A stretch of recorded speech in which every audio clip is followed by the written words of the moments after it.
കോഴിക്കോട് കാവിലുംപാറയിൽ ജനവാസ മേഖലയിൽ ഇറങ്ങിയ കാട്ടാനയെ മയക്ക് വെടിവെച്ചു. കരിങ്ങാട് ഓടേരിപ്പൊയിൽ മലമുകളിൽ വെച്ചാണ് ആനയ്ക്ക് മയക്ക് വെടിവെച്ചത്. ആഴ്ചകളായി ജനവാസ മേഖലയിൽ തുടരുന്ന ആനയെയാണ് മയക്ക് വെടിവെച്ചത്. ആനയുടെ ആരോഗ്യനില നിരീക്ഷിച്ച ശേഷം ആനക്കൂട്ടത്തിനൊപ്പം വിടുമെന്ന് വനംവകുപ്പ് അറിയിച്ചു. രാഹുൽ കെ വി വിവരങ്ങളുമായി നമുക്കൊപ്പം ചേരുന്നുണ്ട്. രാഹുൽ, നാട്ടുകാർക്ക് വലിയ ഭീതിയായിരുന്നു കഴിഞ്ഞ ദിവസം അവിടെ വന്ന ഒരു ദൃശ്യങ്ങൾ. ആ ദൃശ്യം ഇപ്പോൾ സ്ക്രീനിന്റെ ഒരു ഭാഗത്ത് കാണുന്നുണ്ട്. ആൾക്കൂട്ടത്തിന് നേരെ പാഞ്ഞെടുക്കുകയായിരുന്നു. ഭാഗ്യം കൊണ്ടാണ് ആർക്കും ജീവൻ നഷ്ടമാകാതെ വലിയ അപകടം ഉണ്ടാകാതെ പോയത്. കുട്ടിയാനയാണ്, ഒരു 3 വയസ്സല്ലേ, 3 വയസ്സിന് മുകളിൽ മാത്രമേ പ്രായമുണ്ടാകൂ എന്താണ് വനം ഉദ്യോഗസ്ഥരൊക്കെ വിശദീകരിക്കുന്നത്. അടുത്ത നടപടി എങ്ങനെയാണ്, ആരോഗ്യം എങ്ങനെയുണ്ട് എന്ന കാര്യത്തിൽ പുതിയ അപ്ഡേറ്റ് വനം ഉദ്യോഗസ്ഥർ നൽകുന്നുണ്ടോ?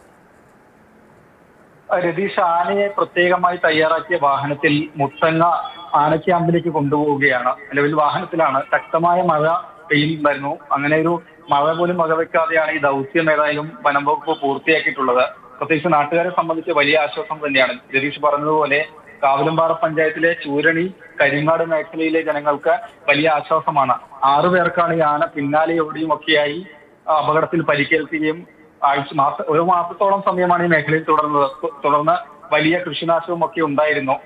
കഴിഞ്ഞ ദിവസം മുതൽ RRT സംഘവും എലിഫന്റ് സ്ക്വാഡും ഒക്കെ ചേർന്ന് ആനയെ മയക്കുവെടി വെക്കുന്നതിനെ നിരീക്ഷിച്ചു വരികയായിരുന്നു. പക്ഷേ കണ്ടെത്തുവാൻ കഴിഞ്ഞിരുന്നില്ല. ഇന്ന് ഉച്ചയോടുകൂടിയാണ് മലമുകളിൽ ആനയെ കണ്ടെത്തിയത്. തുടർന്ന് ഉചിതമായ ഒരു സ്ഥലം നോക്കി ആനയെ മയക്കുവെടി വെക്കുകയാണ് ഉണ്ടായിരുന്നത് വനം വകുപ്പിന്റെ വെറ്ററിനറി ഡോക്ടർ. അതിനുശേഷം ആനയെ, അതായത് കുങ്കി ആനയെന്ന് ഉപയോഗിക്കാൻ പറ്റുന്ന വിധത്തിലുള്ള ആനയല്ല, 3 വയസ്സിന് മുകളിൽ മാത്രമാണ് പ്രായം.